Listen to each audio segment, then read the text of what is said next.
সরকারের আমলে যারা চাকরিচ্যুত হয়েছে, চাকরিচ্যুত না মানে যে বৈষম্য শিকার, বলছে যে ওই সরকারের আমলে বিভিন্ন রাজনৈতিক দলের নেতাকর্মী বা সংস্থা যারা বৈষম্য শিকার হয়েছে তাদেরকে প্রতি যেন একটা অর্থ সহযোগিতা করা হয়। এই আমাদের বর্তমান প্রধানমন্ত্রী দৃষ্টি আকর্ষণ করছেন। তো এই অর্থমন্ত্রী এই আদেশটার মধ্যে আমি বলবো আমরা বিডিআর কিন্তু এটার বাইরে নয়।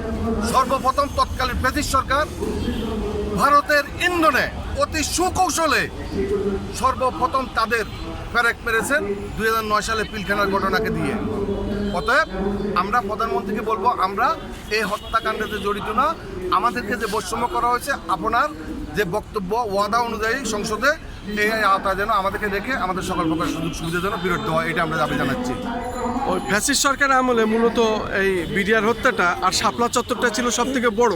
আপনারা দেখেন ব্রিটিশ সরকার দেখেন সর্বপ্রথম 2009 সালে পিলখানা হত্যাকাণ্ড ব্রিটিশ সরকার আমল, তারপর 2013 সালে শাপলা চত্বর, তারপর 2018 সালে ছাত্রদের কোটা আন্দোলন, আবার 2024 সালে ছাত্র জনতার গণ অভ্যুত্থান।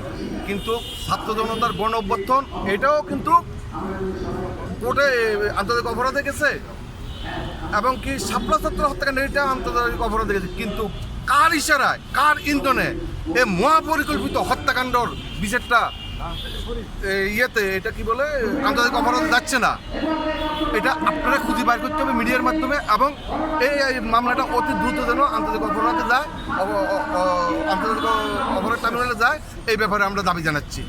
আপনি সভাপতি আর সেক্রেটারির নাম একটু বলেন। আমি মোহাম্মদ ফজল আলম, সভাপতি বিডিআর কল্যাণ পরিষদ, আর মোহাম্মদ খোরশেদ আলম, সাধারণ সম্পাদক বিডিআর কল্যাণ পরিষদ। উনি আছেন এখানে?